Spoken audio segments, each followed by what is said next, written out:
I want to give a special shout out to all my patrons first. Thank you so much to my Bibliospran, Bibliohowler, Bibliomancer, and my new Bibliomancer, Donuts. Thank you so much for supporting my hobby and passion even more. Hi everyone, Patek here. Welcome to SFF Spotlight episode 33. As usual, this is where I will talk about new book news, new cover reveals, new special editions, and new noteworthy release in the adult science fiction and fantasy genre. And yeah, we have almost 30 topics to spotlight today. And unlike usual, I will start by talking about TV show adaptation first. And I have 3 things to mention today. The first one is the trailer for the season 2 for Wheel of Time is out now. And yeah, I think some of you might know that I have a lot of criticisms regarding the final few episodes of Wheel of Time season 1. And I am not sure whether Wheel of Time Season 2 can actually recover from that. But I guess at the end of the day, we will see and find out. I am still not sure whether I will watch this one or not. But I don't know. We will see. But for those of you who are curious about it, well, the trailer is out now. And I have watched the trailer and I think it looks alright. Do let me know whether you are excited about the Season 2 or not. And for the next one, this is about the new trailer for the One Piece live action adaptation. Now, as far as trailer goes, this one is actually better compared to the teaser that they showcased about, I think, a few weeks ago. Eiichiro Oda, the creator of One Piece, has been quite confident about the live action, and he has said many great things about this upcoming live action movies. Now, for me, I think that's good. And also, as I said, the trailer looks much better compared to the teaser. But because I have been burned out way too many times by anime or video games to live action and TV show adaptation, well, I will just say that I might watch this after I see the reviews and people's opinions on this one. But moving on to the next topic, this is still related to One Piece. The one-shot manga, the one-shot chapter by Eiichiro Oda, Monster, will be getting an anime adaptation. Now, this is not Monster by Naoki Urasawa, okay? This is a Monster by Eiichiro Oda, the creator of One Piece. And yes, this story do belongs in the world of One Piece. And it will tell the early life of Ryuma and his early feat of slaying a dragon. I am looking forward to watching this one, absolutely. Now, let's talk about some new book announcement. I have 3 things to spotlight today too. And the first one is for Robert Jackson Bennett's newest upcoming book in February 2024, The Tainted Cup, the first book in the shadow of a Leviathan series. I think this one will be a duology if I'm not mistaken, but I guess we'll see whether it will become a trilogy or not. But I am super excited about this. Robert Jackson Bennett is one of my favorite authors. I am a huge fan of the Divine Series trilogy and also the Founders trilogy. And for The Tainted Cup, which I surprisingly got an advanced reading copy already. I am so grateful to Del Rey Books for sending me a super early advanced reading copy. I think I will be reading this one. I think it will be within this year. It depends on my reading mood. But for this one, it will feature a Sherlock Holmes and Watson style pairing in a fantasy world. I don't need to hear anything else. It's Robert Jackson Bennett. It's a fantasy series. That's all I need to hear. I am so looking forward to reading this one. If you're a fan of Robert Jackson Bennett, let me know whether you are excited about this one too or not. And for the next new book announcement, this will be for The Daughter's War by Christopher Buehlman. So for this one, this will be a prequel to The Black Tongue Thief. Yes, I highly enjoyed reading The Black Tongue Thief, so obviously this news brought me joy. The Daughter's War will be a prequel to The Black Tongue Thief, and I think I know what the story will be about. Well, just the premise anyway, but I don't know about the details, and I'm excited to read it. The Black Tongue Thief is really good. It has such a distinct voice to the narration, and I expect something like that again in The Daughter's War. Though probably this one will be a bit more serious compared to The Black Tongue Thief. And yeah, this one will come out in 2024 as well, just like The Tainted Cup. And for the last new book announcement, this will be again from Tor Books. The Daughter's War will be published by Tor Books, by the way, and I assume Golangs in the UK. And for this one, this will be for Travis Baldree's books. So Tor Books have acquired 3 more books from Travis Baldree to be published by them. And I think all of them will belong in the same world as Legends and Lattes. I am excited about this. Legends and Lattes, or as some of you know, is one of my favorite books. It is a wholesome fantasy book that I didn't know I needed. And yeah, I am looking forward to reading every book by Travis Baldree in this world. And speaking of Travis Baldree and Legends and Lattes, now let's move on to the next section of SFF Spotlight. It is time to talk about Kickstarter campaign. I have given a spotlight to this one in my previous SFF Spotlight episodes, but I will give another reminder here because Legends and Lattes is getting a deluxe hardcover edition published by Wraithmarked Creative, and I think this one will be Wraithmarked Creative's best edition so far. There is a really good chance of that happening. The cover art will be done by Justin Gerard, and again, this is designed by Sean King. I personally cannot get enough of this cover art. Justin Gerard is an amazing cover artist, and the design being put by Sean King on that cover art is just so nice. I cannot wait to see how this will go, and the Kickstarter campaign will begin on August 1st, so next week. And moving on to the next Kickstarter campaign, this will be for The Legend of Tal by Josiah Rossell. The first book in the Legend of Tal series by Josiah Rossell, titled A King's Bargain, is getting a deluxe collector edition. The Kickstarter campaign page is up now, but the Kickstarter campaign hasn't gone live yet. It will go live in the month of August. I love the cover art. I love the cover art and the cover design. It reminded me of The Legend of Zelda, and of course, just like many special editions out there, this will come with a soon binding, premium paper, new artwork, and more. As for the book and the series, I think this one has been pitched as The Witcher Made the Name of the Wind. I haven't read the series yet though, so if you have read the series, do let me know what you think about it. And for the third and the last Kickstarter campaign to spotlight today, this will be for a graphic novel. And this is pretty much just a reminder that this Kickstarter campaign is about to go live really soon. So this is for Chayoma, Curse of the Jangura. If you're a fan of graphic novel, or if you're a fan of African-inspired story, I think you should take a look at this one. I have read a few graphic novels from them, and if you want to know more about the details or maybe read some previews of the story first, you can check out the graphic motion comic of the first volume published by the publisher on their YouTube channel. So that's it for the topic of Kickstarter campaigns. Now let's talk about special editions. I have 3 special editions to spotlight today, and the first one is just to give you a glimpse of how beautiful the blade itself by Joe Abercrombie, the Curious King edition, will look like. This is an end paper art of Adua, which is a city in the world of the First Law, and yeah, this one is illustrated by Tommy Arnold. So it has been announced by Curious King that all the artworks by Tommy Arnold has been turned in, and the binding for the blade itself, Curious King edition, can now begin. I think everything is on schedule to be shipped in the month of September. I am so excited about this. This is one of my most anticipated books that I cannot wait for it to arrive to my place. I love the First Law worlds so much, and everything I've seen from Curious King on this edition so far has been nothing but gorgeous and stunning. As for the next special edition, this will be from The Broken Binding. The Broken Binding has revealed their special edition for The Words of Kings and Prophets by Shauna, Lawless. This is the second book in the Gael song series, and I heard nothing but great things about this one. Brothers Gwynne have praised it,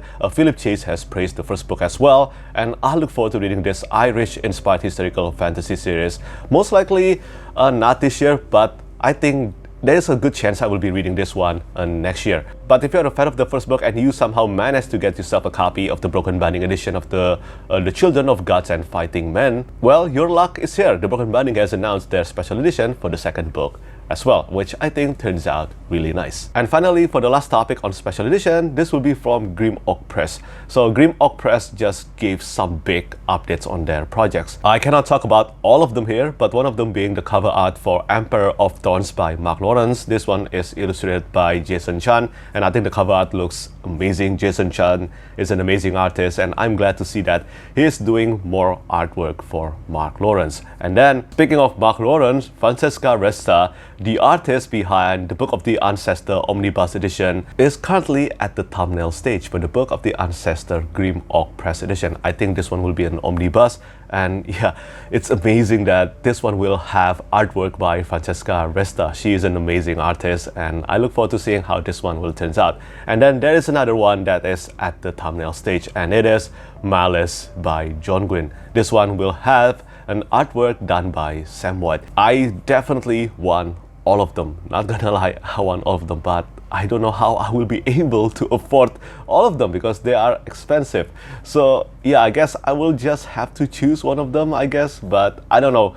We will see how my budget turns out. And lastly, Grimlock Press also mentioned that I think everything is on schedule, that the pre-order for Stone of Farewell will begin within this year. But this is not fully confirmed yet. Things could always change. And there are still many more updates from Grimlock Press regarding their publication, so I will just leave the link to their to this blog post in the description down below. But yeah, many exciting news for those of you who love special edition like me. And now let's move on to the next section of SFF Spotlight. It is time to talk about cover reveals. There are so many cover reveals to spotlight today. I will start from the first one.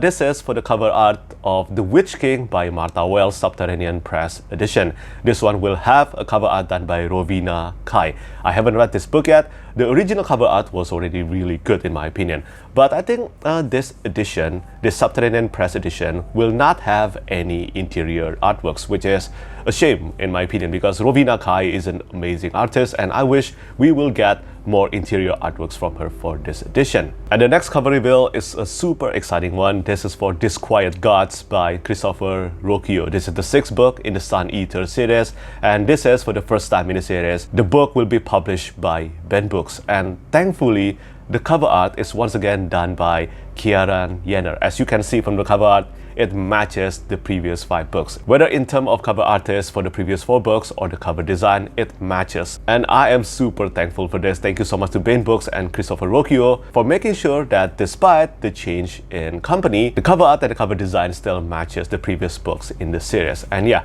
Disquiet Gods is the penultimate volume in the Sun Eater series. It will be released on April 2024. I will make sure to catch up with the series by then. Moving on to the next cover reveal, this will be for the UK cover of Inheritance of Magic by Benedict Jacka.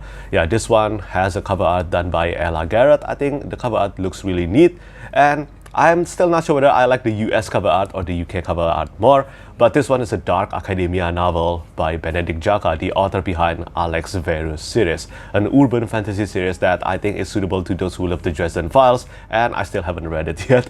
But I will look forward to reading that someday. Not sure whether I will be picking up an Inheritance of Magic first or Alex Verus though. We will see. As always, it all depends on my reading mood. But let me know whether you are excited about this book or not. And the next beautiful cover reveal is again for a book published by Orbit Books. This is a sequel to The Blighted Stars by Megan O'Keefe. This is The Fractured Dark. The cover art is once again done by Jamie Jones and designed by Lauren Panepinto. As always, it is Jamie Jones. Everything that he touches always turns to gold. And this one is again another beautiful cover art. I heard great things about Megan O'Keefe's books, but I've read only Velocity Weapon by her, and I enjoyed that one, but I still haven't read The Blighted Stars yet. This cover art though looks really great. I think better than the first book in the series. And once again, the next cover art is from Orbit Books, but this one is not for a new book. But this is a redesign and a new cover art being put on the Lightbringer series by Brand Wicks. All 5 books in the Lightbringer series, starting from the Black Prism up to the last book, The Burning White, all of them are getting a new edition. A new edition with a new cover art done by Will Stale from Unusual Co. So this will match the Night Angel trilogy and also the Night Angel Nemesis, the new edition of Night Angel trilogy. Although I'm a fan of having matching editions in my bookshelf, but I already own all the books in the Lightbringer series, so I don't think I will be getting them again, but who knows. But if you have read the Lightbringer series or you own some of the books in the Lightbringer series, let me know whether you prefer the new cover art or the old cover art. Onward to the next one. This is for a book published by Tor Books. So this is for Bradley Bayliu's newest upcoming book, The Dragons of Deepwood Den. The cover to this one has been revealed, and take a look at those dragons. Yeah, this cover art is done by Kekai Kotaki. If some of you don't know who Kekai Kotaki is, I think you should take a look at some of his artworks in his portfolio. His fan art on Dark Souls related stuff are still some of the most gorgeous artworks I've ever seen. And the Dragons of Deepwood Den, I think, will not be related to the Song of the Shattered Sands series by Bradley Bayliu, the 6th book series in the Song of the Shattered Sands. And yeah, I look forward to reading this one. I mean, dragons in epic fantasy, what could go wrong, right? We still have 2 more cover reveals to spotlight for traditionally published books today, and the next one will be for Wolfskin. Wolfskin by Jeremy Szal. This is the 3rd book in the Commons trilogy, a sci-fi space opera series with great themes on brotherhood. I've read only the first book. It is a very action-packed novel, and I need to continue with the series. And yeah, Wolfskin will be the 3rd and final book in the Commons trilogy. The cover art is done by a Black Ship design, and there is no release date for the third book yet, but I think there is a good chance this one will be released in 2024 to conclude the Commons trilogy. And the last cover reveal for traditionally published books, this one, just like the Lightbringer series, will be a redesign and a rebranding. This one will be for the Demon Cycle by Peter V. Brett. All 5 books in the Demon Cycle series is getting a new paperback edition, a new paperback with a new cover art by Dominic Broniak. And yeah, I love this cover art so much more than the previous cover art for the Demon Cycle. But again, I think some of you know that I have mixed feelings regarding the Demon Cycle series, so I'm not sure that I don't think I will be getting these books. But for those of you who are a fan of the Demon Cycle series, now you know there is a new upcoming edition with better cover art. But that's it for traditionally published books. I still have 3 more cover reviews to spotlight, and all of them are for self-published fantasy books. And the first one I want to showcase today is The Fall by Ryan Cahill. Yeah, this is the Broken Binding Press edition of The Fall. And again, just like the first book, the cover art is once again done by Nemo Art, and I think this one looks even better compared to the first book. Really love the design being put into the cover art here. And again, this book will have interior artworks by Randy Vargas and Felix Ortiz. Based on what I've seen so far, because I have some behind the scene look into this one, this will be an even better looking edition compared to Of Blood and Fire. Ryan Cahill and the Broken Binding is going all out on this one, and it makes me really excited to see what they will come up next for the second book in the series of Darkness and Light. I cannot wait to see all the Broken Binding Press edition for the Bound and the Broken series. And the next cover reveal to spotlight today will be for The Shadow of Hyperion by J.C.M. Berne. This is the 4th novel in the Hybrid Helix series, and the cover art is illustrated by Chris McGrath. Take a look at that cover art. This is one of the most unique cover art I've ever seen. This guy is punching a dinosaur. Yeah, you just don't get to see a guy punching a dinosaur in a fantasy or sci-fi cover art often. So yeah, I think well done on that. Well done on such a distinctive cover art. And again, I've heard many wonderful things about Hybrid Helix series, and yeah, it's such a shame that I still haven't started reading the series yet. Hopefully I can get around to it as soon as I can. And the last cover reveal to spotlight today will be for A Twist of Fate by Tiago Abdallah. This is the 3rd book in the Ashes of Avarin series, so this is the penultimate volume in the Ashes of Avarin. I've read the prequel novella, I've read the first book, and yeah, I still have to continue with the series. I heard that the second book, A Shade of Madness, is a huge improvement over A Touch of Light, and I'm excited about that. I will definitely still continue reading the series. But as far as cover art goes, A Twist of Fate is definitely my favorite in the series so far. I think the cover artist, Alejandro Colucci, did such an amazing job with this cover art, and well done to Tiago Abdallah for nailing a great cover artist and great design on this cover art. So that's it for the topic of cover reveals. Now let's move on to the last section of SFF Spotlight. As always, it is time to talk about new noteworthy release. I have 4 books to spotlight today, and the first one is for The Lightbringer by Pierce Brown. Yeah, the 6th volume in the Red Rising saga series, the penultimate volume of the entire series. I am in the middle of doing a reread of Dark Age right now. I am almost done with my reread of Dark Age, and after that I think I will dive into Lightbringer. I'm still waiting though for my physical copy to arrive, so hopefully it won't take too long for that to arrive, and then I will dive into Lightbringer immediately. Very excited about this one. It is one of my most anticipated books of this year. And the next noteworthy release is for Blood Over Brighthaven by M.L. Wang. I've read this one. I think this is another standalone masterpiece from M.L. Wang. So The Sword of Kaigen was not a fluke. This is a Dark Academia novel, and it is absolutely brutal and brilliant. Amazing, really. And yeah, this book is out now. If you're a fan of M.L. Wang, make sure to pick it up. It is incredible, absolutely incredible. I already posted my full spoiler review for Blood Over Brighthaven on my YouTube channel, so if you want to know my full thoughts regarding the book, feel free to watch that video. And then the next noteworthy release will be for The Hunters by David Bragg. So for this one, I haven't read it. I've read only The Black Hawks by David Bragg, and I think those who have read The Hunters have agreed that this is one of Dave Bragg's best novels so far, maybe even the best novel by him so far. I had a great time reading Black Hawks. No idea why I still haven't read the sequel yet, the second book in the Articles of Fate series, and yeah, I haven't read The Hunters as well. But as always, I look forward to reading this one as soon as I can. And now let's move on to the final noteworthy release and the final topic of today's SFF Spotlight video. So this will be for Blade of Dream by Daniel Abraham. Blade of Dream is the second book in the Kitamar trilogy, so this is a standalone sequel to The Age of Ash, which I still somehow haven't read yet. Yeah, the Kitamar trilogy, I think, will consist of all standalone books taking place in the same city of Kitamar. And because I'm a fan of the Long Price Quartet and also the Dagger and the Coin, I think it is almost guaranteed that I will enjoy reading the Kitamar trilogy as well. So yeah, The Blade of Dream is out. If you're a fan of Daniel Abraham, just like me, make sure to pick up the book and read it as soon as you can. So yeah, that's pretty much it. That's the end of today's SFF Spotlight video. As always, I am always impressed by how much news can be covered within 2 weeks just in the adult science fiction and fantasy genre. It is incredible how many things keep on happening in the industry. But yeah, that's pretty much it for me today. Do let me know what you think about the news that I spotlighted today. And as always, thank you so much for watching and thank you for your support. Bye bye. Lastly, I want to say thank you so much once again to all my patrons who keep on supporting me.